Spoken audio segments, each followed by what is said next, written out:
Algo não está certo com minha esposa. Me chamavam de gênio. A mídia dizia que eu era brilhante, um pioneiro, um titã da indústria.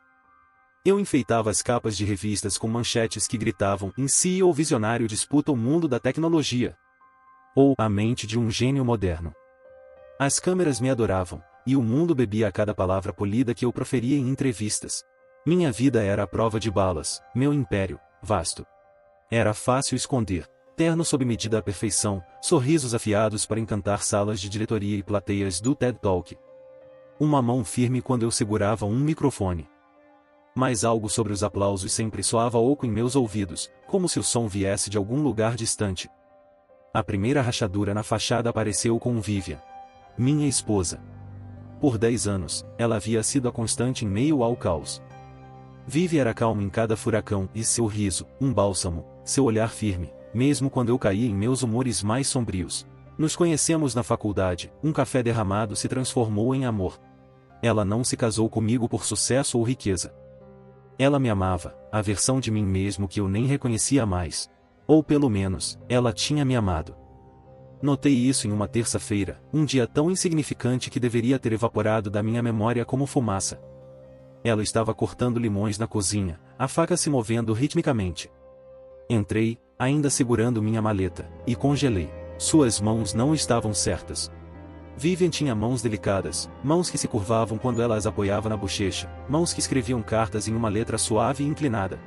Mas essas mãos e as mãos dela eram levemente diferentes. Os dedos pareciam mais longos, a pele mais pálida, como se pertencessem a um modelo de cera dela. Ela olhou para mim e sorriu. "Dia difícil?" perguntou ela, como se nada estivesse errado. Era a voz dela, o rosto dela, tudo dela, mas meu estômago se revirou. Minha boca ficou seca. Eu disse depois de uma pausa, colocando minha maleta cuidadosamente sobre a bancada. Forcei-me a encontrar seus olhos. Avelã claro, como sempre. Mas havia algo por trás deles, algo muito suave e plácido, como a superfície de vidro de um lago escondendo algo escuro e contorcido por baixo. "Você parece pálido", disse ela, aproximando-se de mim. Sua voz era melosa, reconfortante. Atraente. Eu me encolhi antes que pudesse me impedir. "Estou bem", eu disse rapidamente. O sorriso dela persistiu por um momento a mais, antes que ela voltasse para os limões, a faca continuando seu ritmo constante. O raspar do metal na madeira perfurou meu crânio como uma batida cardíaca. Atribuí isso ao esgotamento. Isso era lógico, explicável. Eu estava no meio do desenvolvimento da plataforma de inteligência artificial mais ambiciosa da minha carreira, uma que tinha a diretoria espumando pela boca. 36 horas de trabalho eram minha norma. Dormir era um luxo, e a sanidade, um conceito flexível.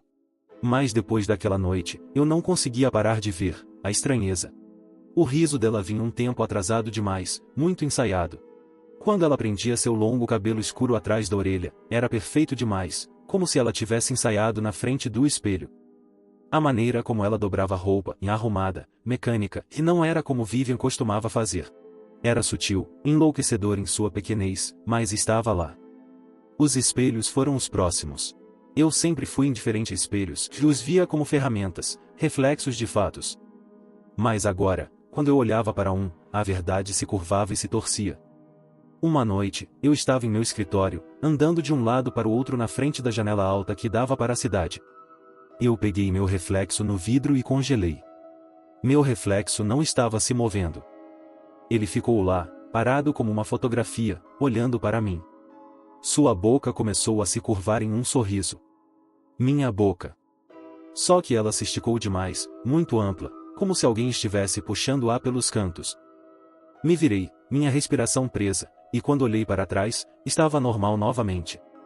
Meu reflexo, com olhos fundos, um pouco desgrenhado.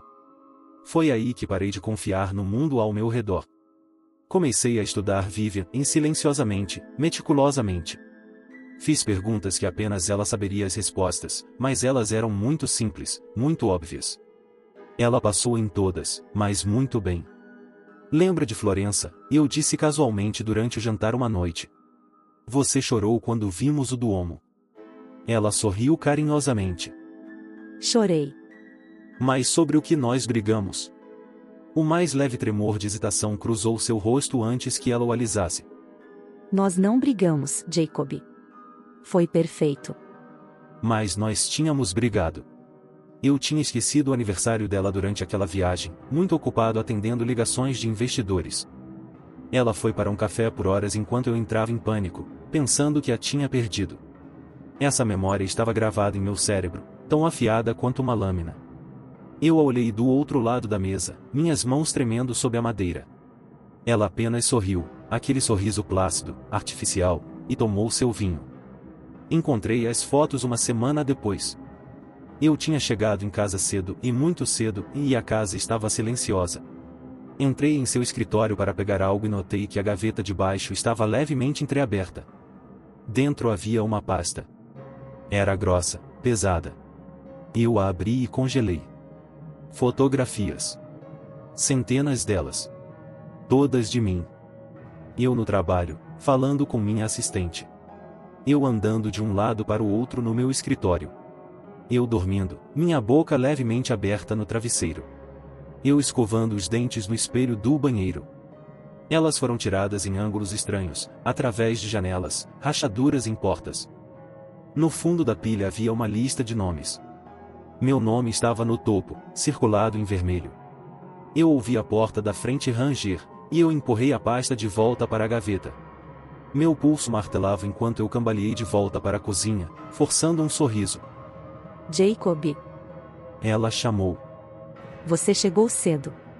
Sua voz ecoou pelo corredor, mas tudo que eu conseguia ouvir era o sangue rugindo em meus ouvidos.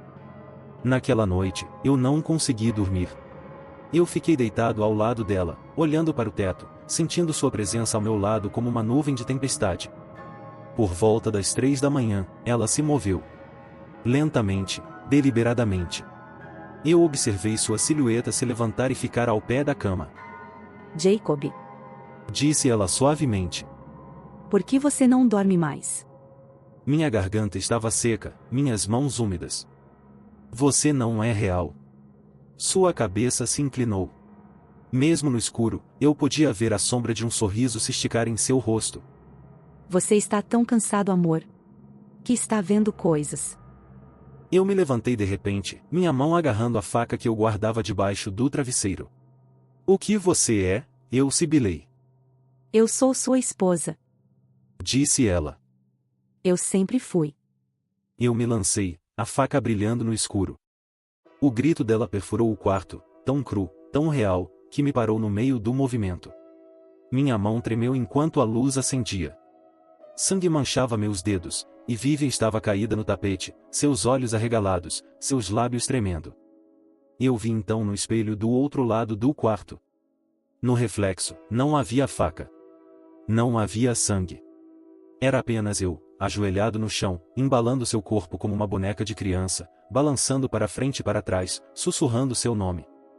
Quando me encontraram, eu estava sozinho no quarto, olhando para o espelho. Os médicos disseram que eu surtei. Que Vivian havia morrido meses atrás em um acidente de carro que eu causei. Eles disseram que minha mente se quebrou sob o peso da culpa, que eu criei impostores e monstros para me proteger. Mas mesmo agora, enquanto estou sentado nesta sala branca e austera, meus pulsos amarrados, eu ainda a vejo nos reflexos. Ela sorri para mim, inclina a cabeça. E eu sorrio de volta.